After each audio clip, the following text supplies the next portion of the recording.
Bom dia, pessoal. Estamos aqui começando. Vou escrever aqui nosso comentário para fixar.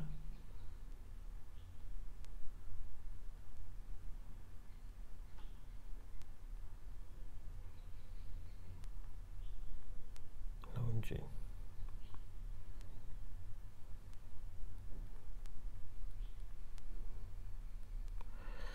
Tum, tum, tum.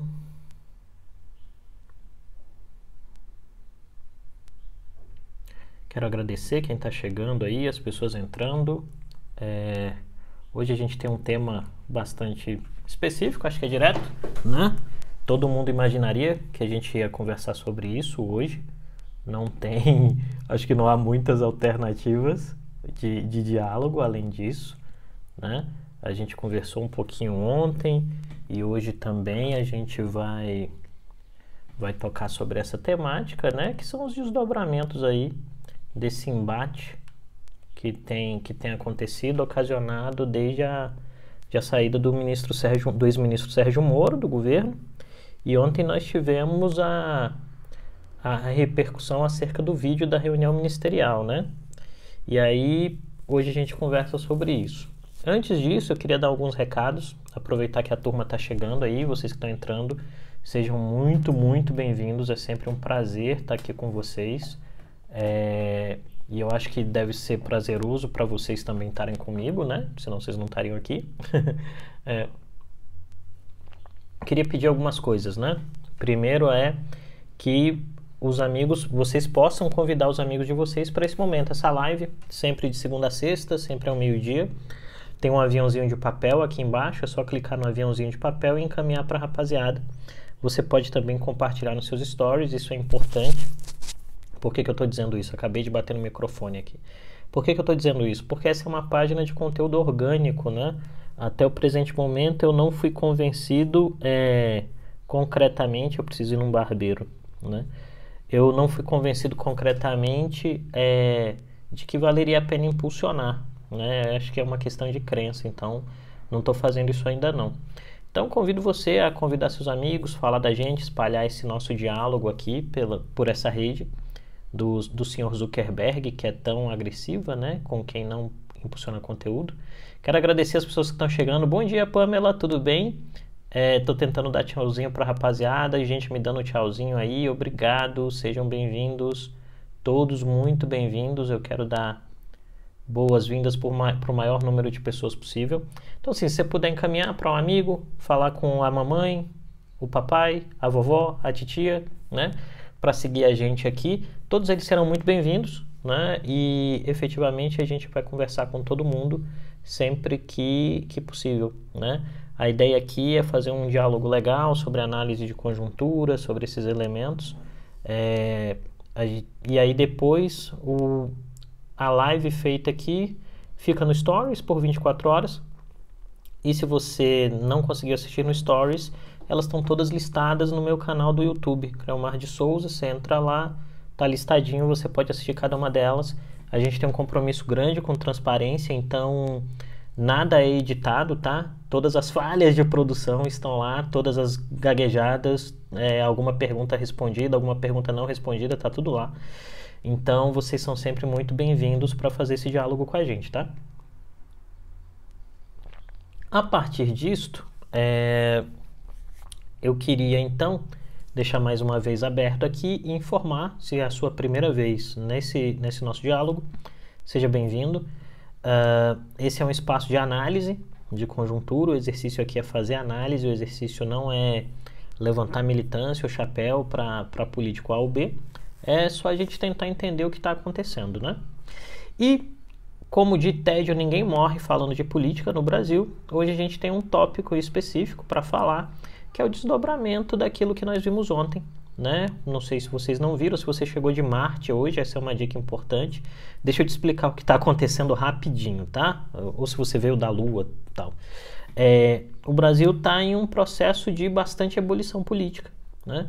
E essa ebulição política está muito direcionada ao fato de que o governo Bolsonaro tem tido algumas dificuldades para articular a sua tomada de decisão em tempos de pandemia, e de outro lado ele está sofrendo também com alguns impactos daquilo que a gente pode chamar de de um processo natural de reformulação e desgaste da sua base eleitoral. O elemento mais marcante disso foi a saída do ex-ministro da Justiça, Sérgio Moro, que saiu e fez um discurso de demissão, de pedido de demissão muito forte contra o presidente da República. Depois prestou um depoimento que foi interpretado pelas pessoas como sendo um depoimento fraco, né?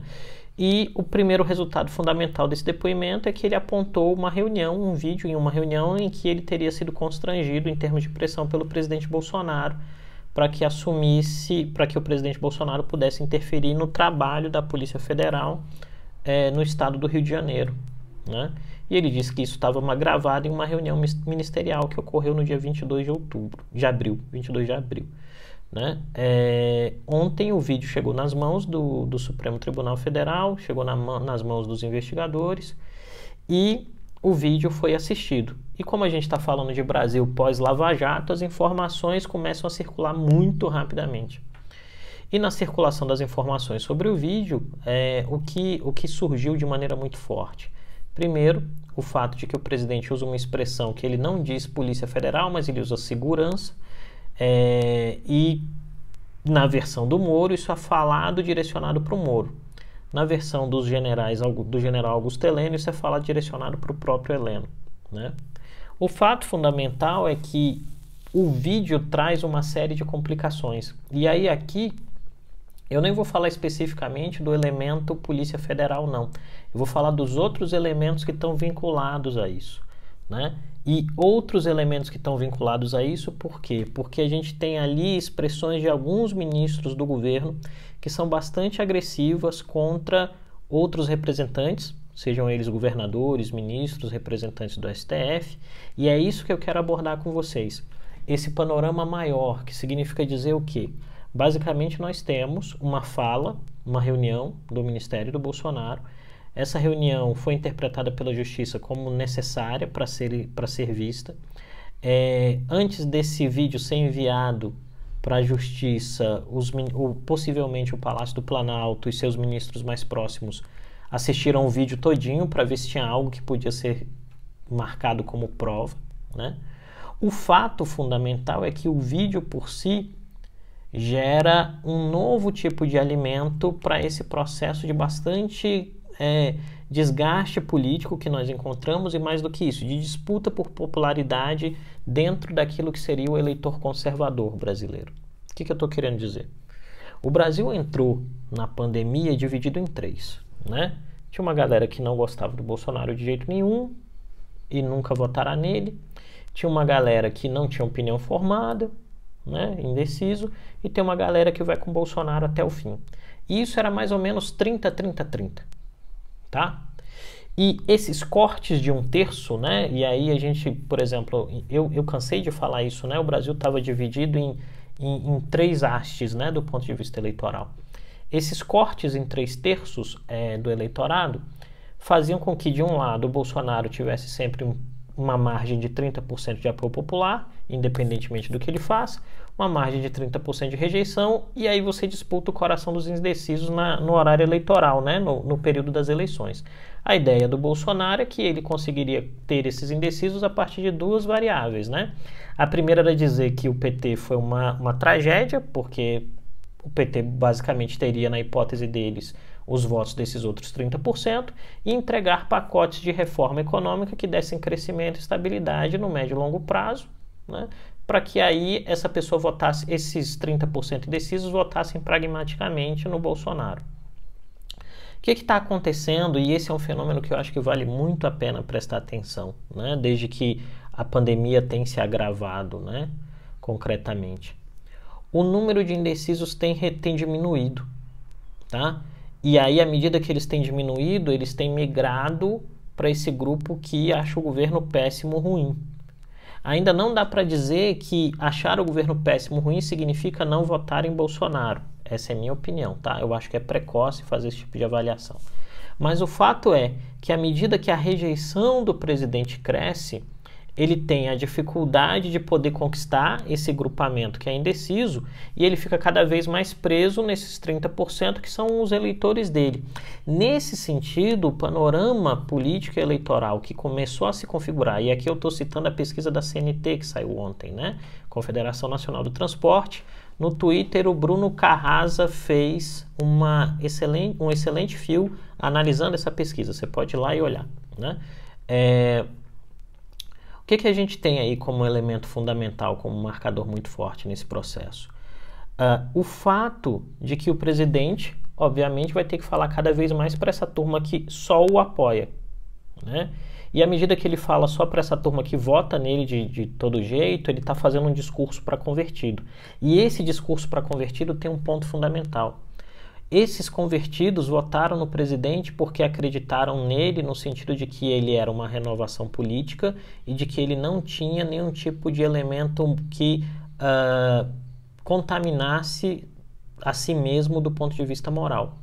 E aí a saída do Moro nesse aspecto envolve uma disputa que eu não sei se o Moro será candidato a presidente, eu não estou dizendo isso, mas envolve uma disputa no cerne desse eleitor conservador, porque aquele que não gosta do Bolsonaro de jeito nenhum também não gosta do Moro, né? Isso é um fato. Agora, nesses 30% indecisos, em uma parcela desses que são considerados apoiadores rígidos do presidente Bolsonaro, há a possibilidade de sangria de votos e de sangria de apoio popular a partir do momento que as evidências indicadas pelo Moro no seu discurso de saída e depois no seu depoimento possam se transformar de fato em algo concreto. E aí vem um ponto importante. O que transforma ou não transforma as evidências colocadas pelo Moro no seu depoimento e que depois, segundo a interpretação do Moro e do advogado do Moro, são bombásticas, né? E que estão no vídeo do dia 22 de abril. O que faz isso? Uma decisão monocrática, né? O Ministério Público tem que dizer, olha, vamos adiante, isso é um custo, isso não é.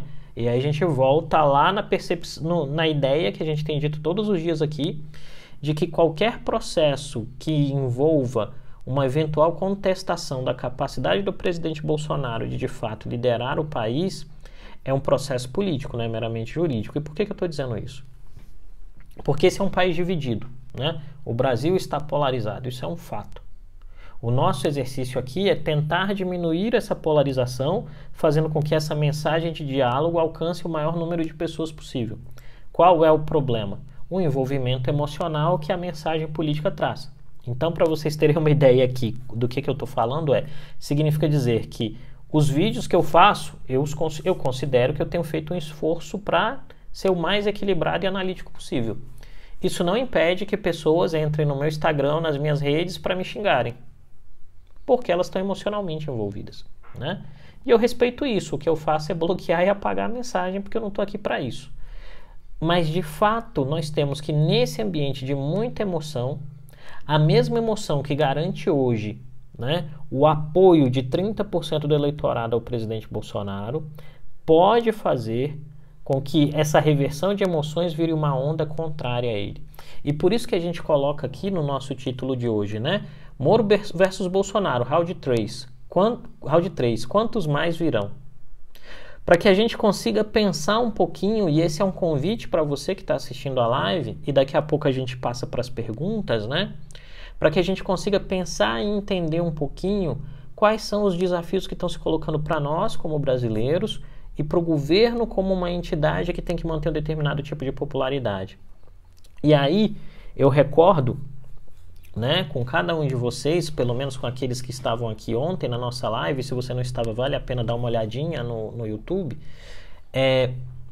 Eu recordo com vocês que ontem ainda, e a gente tem feito isso no decorrer dos últimos dias, eu recomendei um livro aqui, que era Daniel Kahneman, Rápido e Devagar, Duas Formas de Pensar, né? E no Kahneman, a gente basicamente dizia que há duas formas como a gente constrói os nossos raciocínios, né? Uma é intuitiva e é muito rápida, muito expressa, e a outra é mais lógico, racional, é mais lenta, é mais devagar, você pensa o que você vai fazer. E eu levantava lá para vocês e dizia, olha, o presidente Bolsonaro é a encarnação perfeita da reflexão intuitiva, né? É a encarnação perfeita e total da reflexão intuitiva. Todas as respostas são rápidas, tudo vem de impulso, tudo é no bate-pronto, tudo é pancada, pancada, pancada.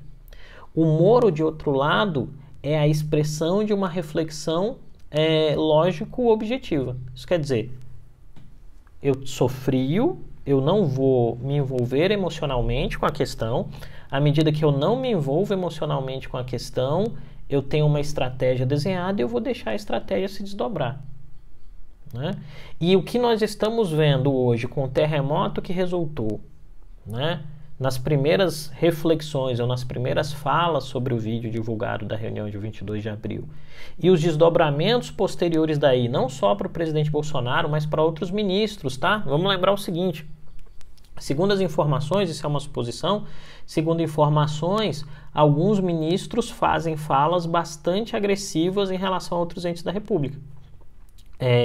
A Damares solta uma expressão, o Weintraub solta outra expressão. Eu não vou repetir as expressões porque eu não sei concretamente o que eles disseram, né? Isso a gente está lendo, então é uma hipótese. E aí, à medida que a gente tem que esses ministros também fizeram falas complexas, a gente tem uma outra pergunta que é: até que ponto o conteúdo da reunião não gera uma dificuldade do ponto de vista político para a sustentabilidade do governo, né? E aí vamos lembrar uma questão muito específica, que é: o presidente Bolsonaro, em algum sentido, e seu núcleo duro de tomada de decisão, tomaram uma opção muito clara, né? Essa opção muito clara foi o quê? Romper isolamento político via cooptação do centro, né? Então, vários partidos do centro foram cooptados para o governo, no sentido de que eles passaram a ser apoiadores do governo. E aí esse esforço foi, em alguma medida, garantido, né, pelo fato de que você faz uma permuta, você dá um pedaço de tomada de decisão e o cara te devolve voto no Congresso. Só que aí a gente precisa fazer um olhar no passado recente, quer dizer, esses partidos de centro, e não é só no Brasil, em qualquer lugar do mundo, né, que é multipartidário, que é pluripartidário, esses partidos de centro não vendem apoio, né? Eles emprestam apoio. E esse apoio existe enquanto eles percebem que o presidente tem uma popularidade suficiente para que esse apoio não gere problemas para eles.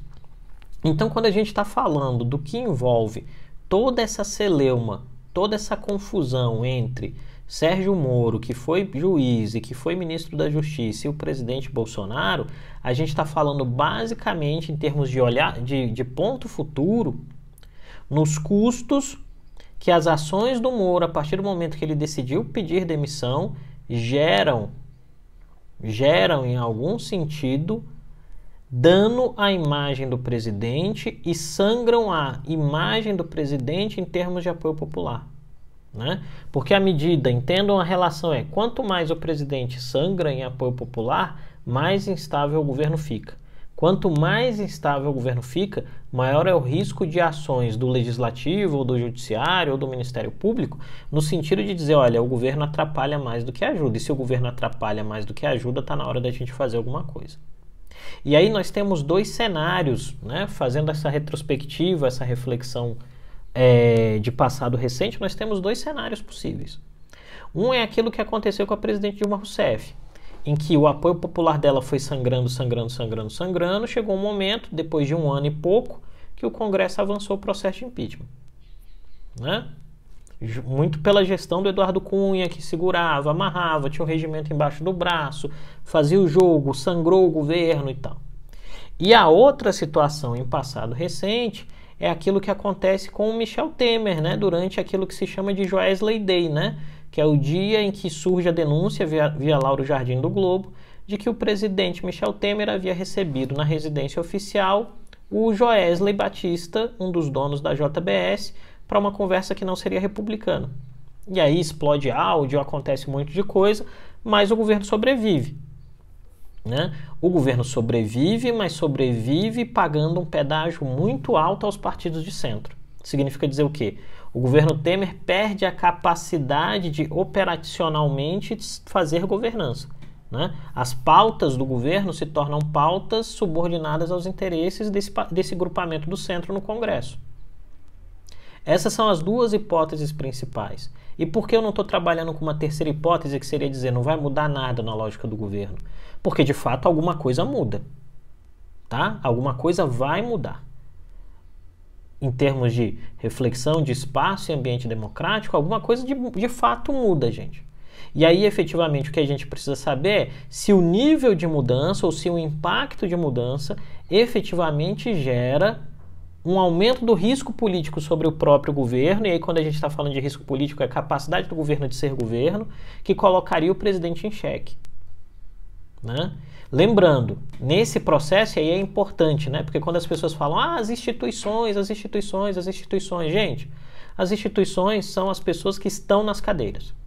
O que a gente precisa saber é se as pessoas que estão nas cadeiras estão de fato preocupadas com algum tipo de desenho ou algum tipo de arquétipo moral que é maior, ou preocupadas com algum tipo de desenho ou algum tipo de arquétipo moral que é menor. Porque, no fim, são essas escolhas políticas que vão definir para onde a gente vai. Tranquilo até aí? Foi claro? Né? Esse, então, é o desenho de processo que se desenha. Esse é o desenho de processo que se coloca diante de nós. E, a partir desse desenho, a gente consegue começar a fazer as ilações, que é saber, tá, para onde nós vamos, como nós vamos, o que vamos fazer e qual é o impacto disso na nossa vida cotidiana. O que a gente pode dizer nesse exato momento é que o dia de ontem foi um dia bastante difícil em várias agendas, sobretudo pelo fato de que, contrariamente ao que alguns dos consultores financeiros dizem, de que a Bolsa não tem nada a ver com política, eles estão errados, gente. A Bolsa tem tudo a ver com política, tá? Quanto mais estável é o sistema político, melhor é o ambiente de negócios. Quanto mais instável é o sistema político, pior é o ambiente de negócios. E ontem, com a chacoalhada do vídeo, o ambiente político atual no Brasil, que já é instável, se tornou mais instável e a Bolsa sangrou. Então, o que a gente precisa saber é se essa instabilidade foi só o dia de ontem ou se essa instabilidade se prolonga no tempo. E aí vem questões adjacentes, tá? Uma questão adjacente é o conteúdo do vídeo vai ser liberado para que qualquer pessoa possa ler, para que qualquer pessoa possa tirar suas próprias conclusões? A gente não sabe disso ainda. E essa é uma questão muito importante que vai ter que ser pensada. Belezinha? Gente, então, eu já falei aqui por cerca de uns 20 minutos, que é a nossa tradição. Agora é a hora das perguntas. Se você tiver uma pergunta, tem uma ferramentazinha de pergunta aqui, né? No Instagram. Você clica nessa interrogaçãozinha, redige sua pergunta e eu vou lendo a pergunta e conversando com você, tá bom? A ideia é essa, que você sempre possa tirar suas dúvidas, jogar suas perguntas aqui e a gente respondendo. Lembrando, nunca se refira a nenhum ente ou a nenhuma pessoa com palavras de baixo calão, porque aí eu só vou ler a pergunta e ela não vai aparecer para os coleguinhas, tá? Estou à disposição, gente. Podem mandar as perguntas. Caso não tenha perguntas também, a gente encerra mais cedo, tá tranquilo. Afinal, vocês estão almoçando e eu não. Não é brincadeira. É um prazer conversar com vocês na hora do almoço. É muito, muito legal. Né? Apesar do fato de que eu almoço mais tarde, mas eu já me acostumei também, estou em casa. E virou um momento de desabafo aqui sobre os meus hábitos alimentares, né? Mas estamos aí à vontade. Perguntas, pessoas, façam perguntas. Joguem suas perguntas aí que eu respondo. Fala que eu te escuto. Hoje a turma tá mais calma, mais quieta, né? Não tem perguntas, tem perguntas, como é que é? Tô esperando as perguntinhas, né?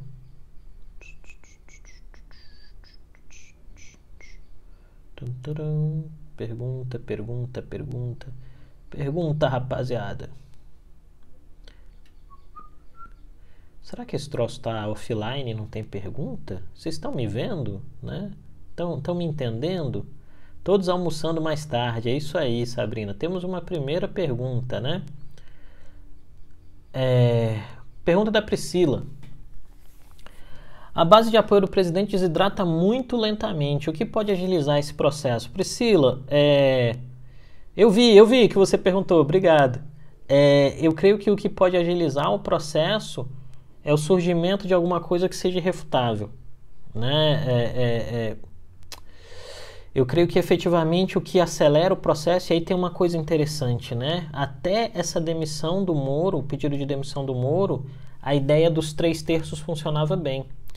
E aí, na semana passada, a primeira pesquisa a indicar que o presidente começava a desidratar foi a da Quest, né? Depois, essa pesquisa da CNT também indicou essa desidratação. E só que um fenômeno interessante está desidratando ainda nos indecisos, né? Não está desidratando na base. A base desidrata muito pouco. A XP deu uma indicação de que se desidratou ali no ótimo bom uns 4%. Me parece que até o presente momento, isso é uma hipótese, tá? O que agilizaria esse processo de desidratação do presidente seria algo que arrebentasse um dos pilares de discurso do presidente Bolsonaro. E eu creio que nesse aspecto o Moro vai cirurgicamente, né? Ele quer arrebentar o pilar moral do governo Bolsonaro, dizendo, olha, tem interferência na Polícia Federal. Porque esse eleitor base do Bolsonaro era um eleitor que acreditava que essas instituições tinham um papel fundamental no combate à corrupção no Brasil. Então, é saber, e aí me parece que à medida que o vídeo seja divulgado, a gente vai ter uma percepção mais clara. Mas eu ainda acho, pelo que eu fiquei mapeando ontem, que a gente está muito mais próximo de uma situação Joesley Day, isso é arriscado de dizer, mas assim, a gente está muito mais próximo de uma situação Joesley Day do que algo que a gente viu durante o governo Dilma, né? Me parece que o governo ainda tem capacidade de segurar um pouquinho as rédeas e ir levando o processo, sobretudo porque ele apostou numa militância orgânica que está assumindo o posicionamento de defesa do governo em todas as instâncias, né?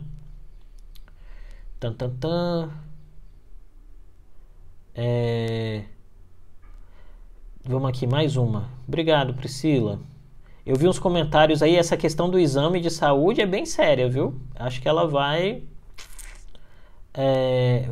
envolver aí direto. Vamos aqui, tem uma pergunta do exame. Como vieram várias perguntas sobre o exame, eu vou nela. O resultado do exame pode afetar o jogo político? Pode, né? E pode afetar o jogo político para os dois lados. E nisso eu acho interessante aí, porque a turma está dando como favas contadas a ideia de que o exame é positivo. E se o exame for negativo? Né? Se o exame for negativo, o Bolsonaro reforça a ideia de que ele é perseguido pelo sistema. E isso vai colar no coração de algumas pessoas. Agora, se o exame for positivo, isso gera uma dificuldade, né? Gera uma dificuldade, quer dizer, cara, o exame é positivo, estão dando no meio das pessoas, por quê, né? E aí pode surgir a reflexão do crime de responsabilidade e aumentar a pressão sobre o presidente. Então, eu acho que o exame do presidente, à medida que ele seja divulgado, pode, de fato, mudar o jogo político para um lado e para o outro. Tudo depende do resultado, tá, Flávio? Obrigado pela pergunta. Vamos aqui mais uma.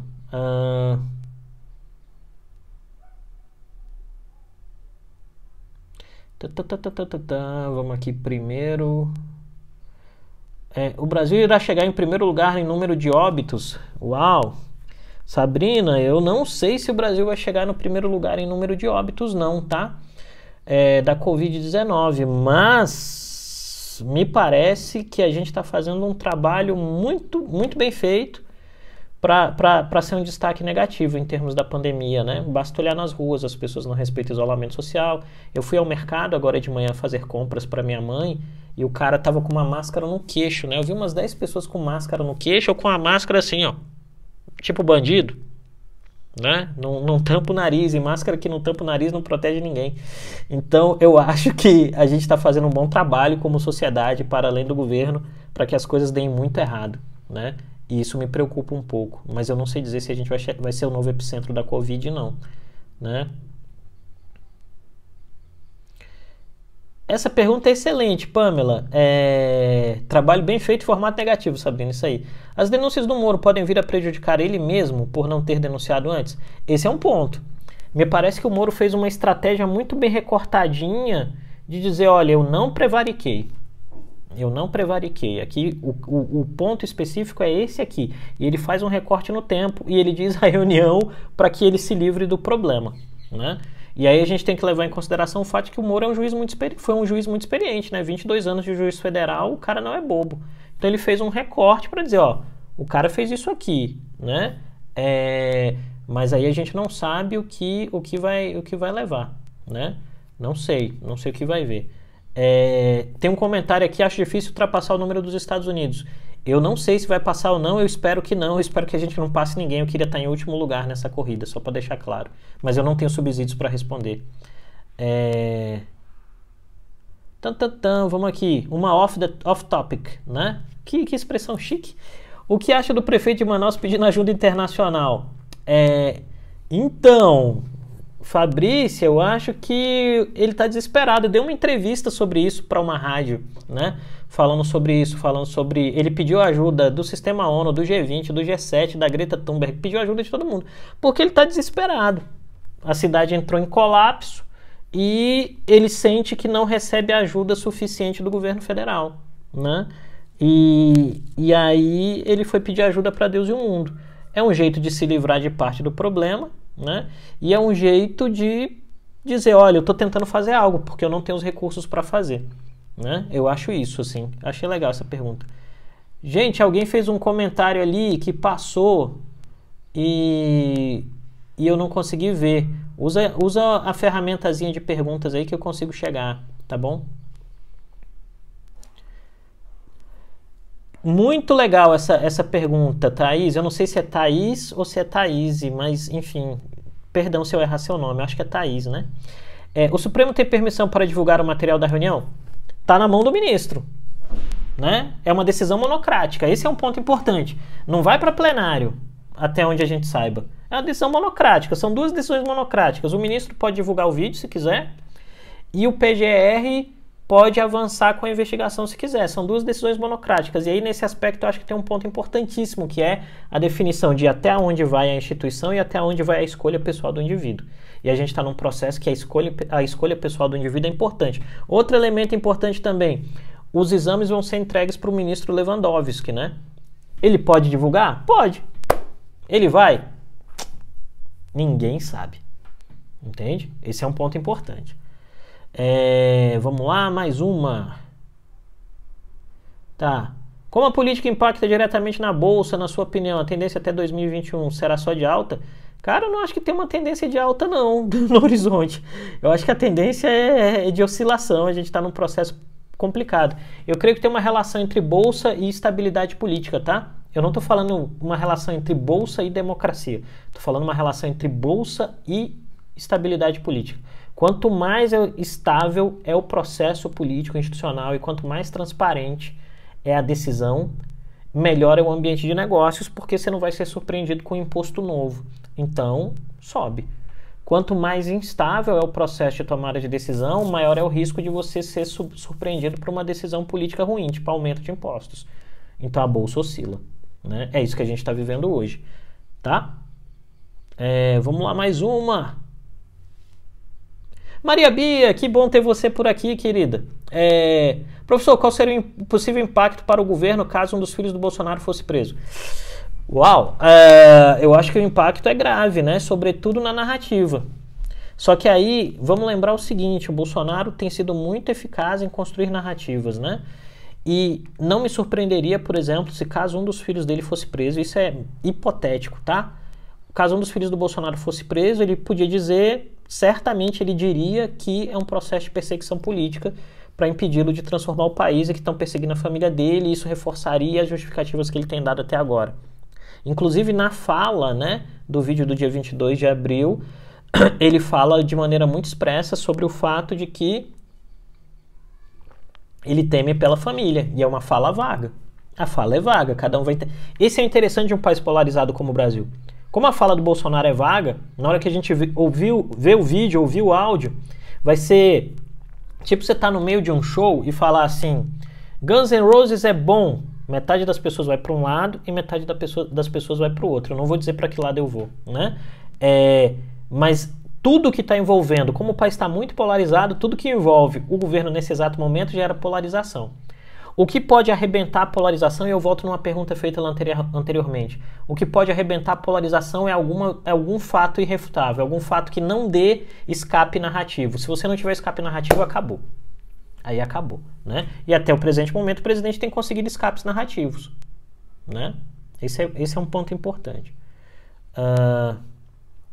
Tá. Como os problemas no pagamento do auxílio emergencial mudam os rumos da economia? Torna as pessoas mais pobres, né, meu velho? As pessoas mais pobres passam dificuldade, as pessoas vão... Acho que esse é um ponto. Porque o dinheiro é um auxílio, como o nome diz, né, um auxílio para ajudar as pessoas a sobreviverem. À medida que não chega nas pessoas, as pessoas passam fome. Isso tem efeitos derivados. Fome, violência, não sei, né? Esse é um ponto. Vamos aqui. Mais uma pergunta. E as eleições municipais serão prejudicadas, adiadas com essa crise da Covid? Jones Val, me parece que até o presente momento ninguém tem falado de adiamento longo, né? O que o Tribunal Superior Eleitoral tem dito é que um adiamento de uma semana, duas, ou a divisão das eleições, essa é a hipótese mais interessante que eu ouvi até agora, foi a ideia de você dividir os eleitores e eles votarem em fins de semana distintos, para diminuir o número de filas. Eu acho que essa é uma boa. A gente tem tecnologia, tem pessoal, tem como fazer. Divide, né? Divide a galera e vota-se em grupos. Vota uma rapaziada no fim de semana, uma rapaziada no outro, e você não divulga os resultados. Tem que rolar isso, não pode divulgar os resultados, porque interfere no processo, né? Mas eu sou contra a ideia de adiar as eleições, tá? Eu acho que o Brasil não tem tradição tradição política e robustez política e democrática o suficiente para adiar a eleição, não. Não é bom. Acho que não cria um precedente legal, né? Legal no sentido de cool, não legal no sentido de jurídico, tá? Vamos lá, mais uma.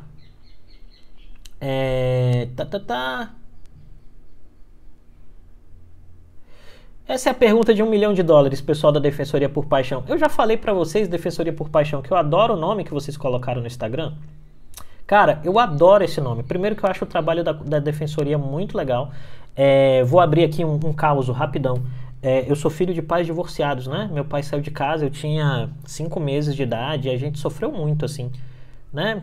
Mãe sozinha, família muito pobre, meu pai era muito...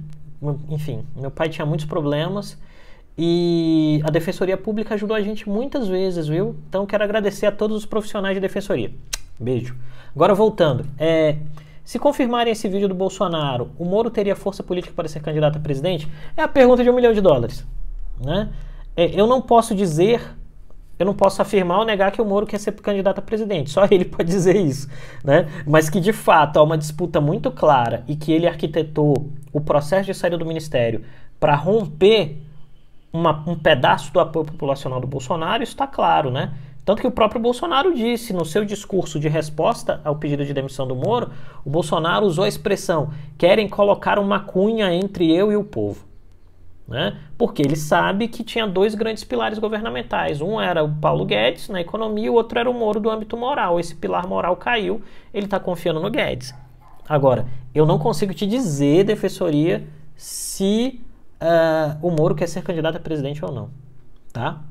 Beleza, acho que tem mais aí. Opa, tem mais aqui, rapaziada. Vamos lá.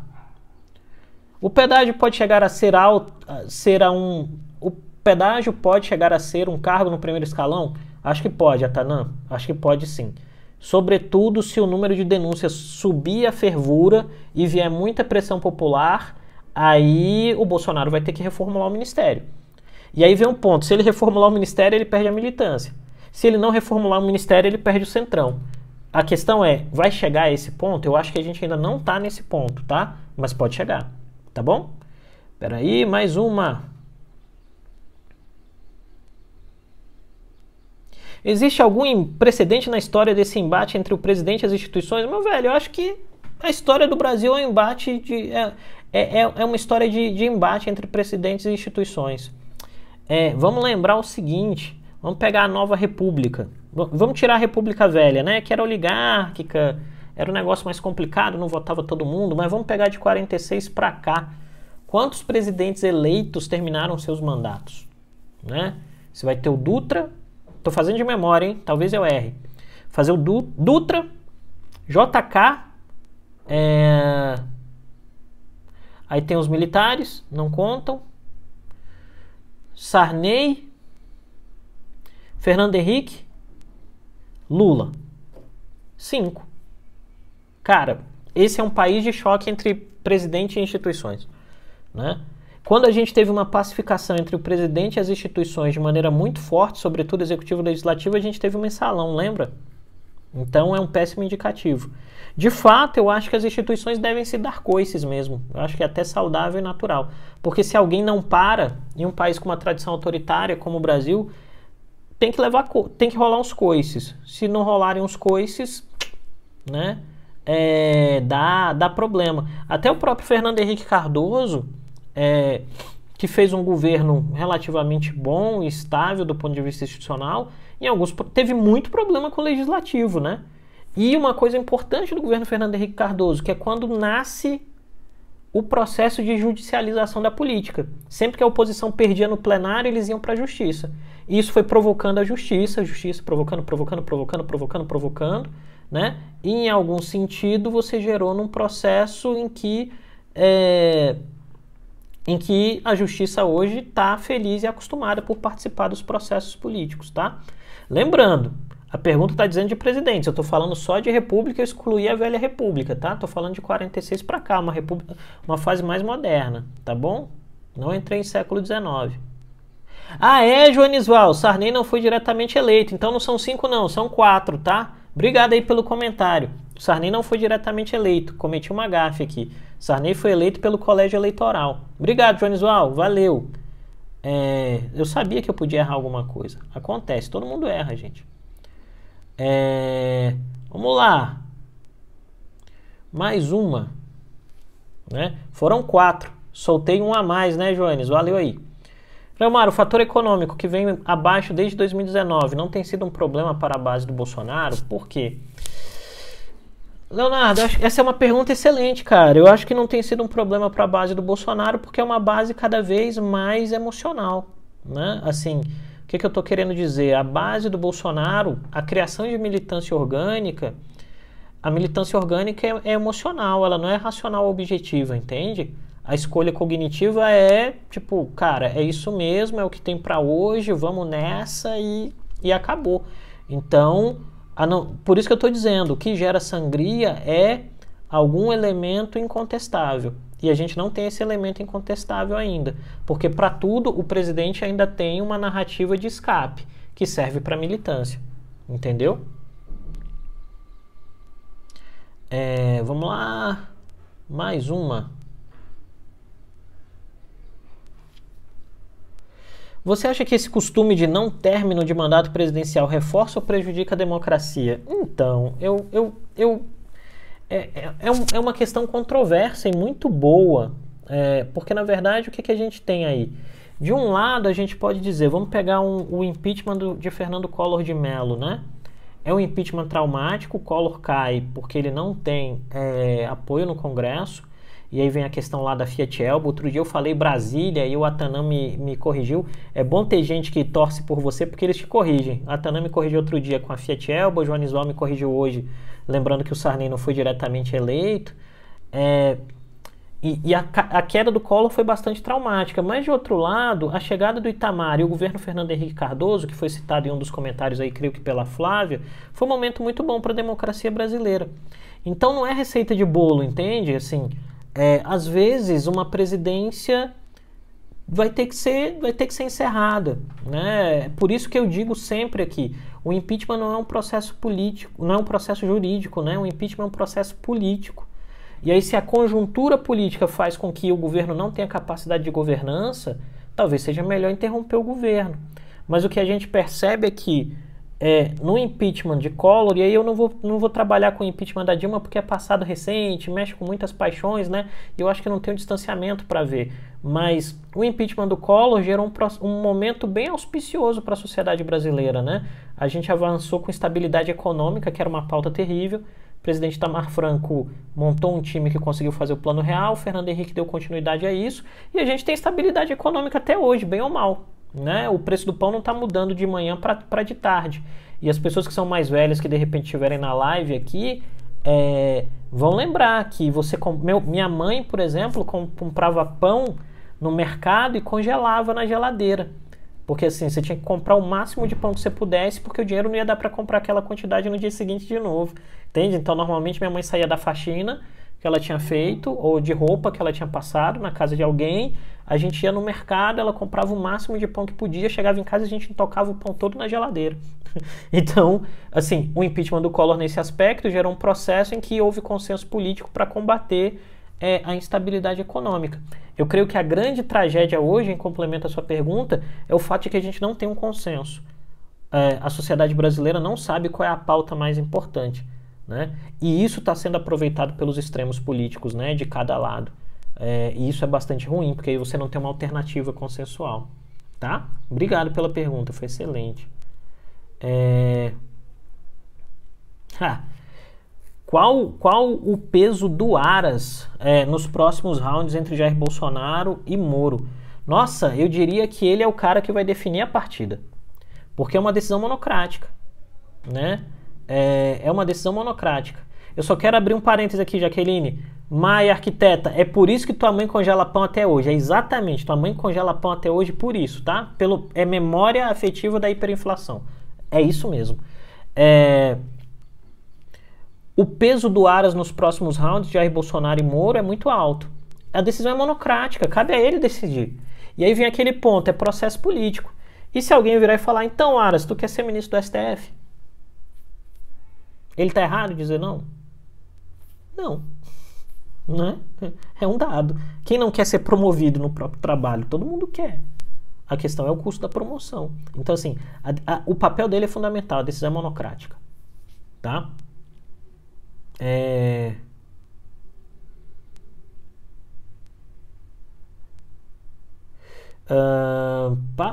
Aqui uma pergunta também. Como fica a esquerda na disputa entre Moro e Dória? Uau! Boa pergunta. Eu creio que na disputa entre Moro e Dória, a esquerda fica onde está, né? Porque ela não vai votar nem no Moro nem no Dória. E aí tem um dilema, a esquerda precisa de discurso, a esquerda não tem uma narrativa, né? A esquerda não tem uma narrativa, e isso é um ponto muito óbvio, não é uma questão de gostar ou não de esquerda ou de direita, os caras não têm uma narrativa, tá na hora de construir uma, né? E a narrativa não será, e eu falo isso com muita honestidade, assim, do ponto de vista analítico, tá? Não é papo de militante, assim. A narrativa não passa por requentar o Lula e a Dilma. Precisa de nome novo, de discurso novo, de pauta nova, de posicionamento novo. Não passa. Tentar requentar Lula e Dilma, igual fizeram outro dia uma live para discutir temas Lula, Dilma e Dirceu, é só pregar para convertido. Isso não vai avançar, né? Tem uma pergunta aqui, até que ponto é interessante e eficaz as cartas de repúdio quanto aos atos discutíveis da presidência? Então, acho que as cartas de repúdio são o que tem para hoje, né? A gente tem conversado sobre isso em algumas lives. O fato fundamental é que, por se tratar de processo político, e não jurídico, o presidente da Câmara e o presidente do Senado, ao proferirem algum tipo de ação, eles têm que ter a certeza de que a ação vai prosperar. Porque se ela não prosperar, só auxilia o presidente da República. E aí o embate, o pau é grande, né? O embate é pesado, tá? Então, é o que tem para hoje. Os caras estão fazendo o que tem para hoje. Nesse aspecto, o judiciário é muito mais eficiente que o legislativo. Obrigado pela pergunta. Vamos aqui, mais uma. Tem mais uma? Aqui tem um comentário da filha do Joanisval. Minha filha está ouvindo sua live e conclui que o nosso problema é institucional da República. Acho que a gente tem uma dificuldade em termos de equilíbrio de poderes na República. Isso é um problema, sim, né? Pessoal, acho que eu cobri todas as perguntas. Se passou alguma aí no comentário, eu peço desculpas, né? Alguém falou, nem o Haddad? Eu acho que o Haddad, me parece que o Haddad cometeu... Não digo que ele cometeu um erro, né? Porque ele fez uma escolha consciente, de repente era o que ele tinha. Mas em termos de avaliação, acho que o Haddad perdeu uma grande oportunidade, sobretudo no primeiro turno, de conversar com as pessoas, né? A estratégia do PT de surfar no nome do Lula era muito eficaz para manter o PT no legislativo, né? Tanto que os caras fizeram uma bancada enorme na Câmara e asseguraram grana. Mas, de outro lado, para a biografia do Haddad político, né, efetivamente, né, eu creio que não foi bom, né, e a gente tem que esperar um pouquinho para ver quais são os impactos disso, tá bom? Obrigado pela pergunta. Pessoal, eu queria agradecer a vocês, a live foi muito legal, eu quero agradecer as pessoas que estão almoçando comigo todos os dias, mesmo que eu não esteja almoçando, né? Mas eu faço isso com muito prazer, com muita alegria. Eu quero agradecer as pessoas que sempre estão aqui trazendo comentários positivos, perguntas legais, as pessoas que me corrigem quando eu dou alguma deslizada, né? Muito obrigado hoje aí, em especial a Flávia e o Joanisval, são um casal muito amado, que me ajudaram a lembrar que o Sarney não havia sido eleito democraticamente. E obrigado às pessoas que têm passado por aqui, deixado boas mensagens. A ideia desse espaço é que a gente possa aprender e construir instrumentos juntos, tá bom? Então, por favor, recomendem essa live aos amigos de vocês, recomendem que os amigos sigam a página. Tem sido um prazer conversar com vocês. E no mais, lavem as mãos, cuidem dos outros. Se puder, fique em casa, tá bom? Cuidado com as crianças, cuidado com os idosos. Na rua, sai de máscara, tá? Se tiver uma luvinha, usa. Se não, lava a mão, usa um álcool em gel. Se cuidem, esse troço é sério e não tem remédio, não tem tratamento. Te colocar em um respirador, gente, não é tratamento, é espera para que o seu corpo reaja. Então, se cuidem, tá? Se cuidem muito. É um prazerzão. Fabão, valeu, irmão, você tá aqui. Valeu. Caramba, que legal. Se cuidem, cuidem dos seus, cuidem uns dos outros, né? E lembra, a análise não é conversa de bar. A gente tá aqui amanhã para conversar mais uma vez com vocês, sempre ao meio-dia. Obrigado por me deixarem entrar nas casas de vocês e trazer essa mensagem. E convidem os amigos, o espaço é esse, sempre para ter um diálogo legal. Obrigado, gente. Valeu, Ian. Valeu, Edione Machado. Obrigado, Leandro. Show de bola. Até amanhã. Valeu, Thaís. Valeu demais. Obrigado. Beijão para vocês. Tudo de bom. Obrigado pelas perguntas e comentários.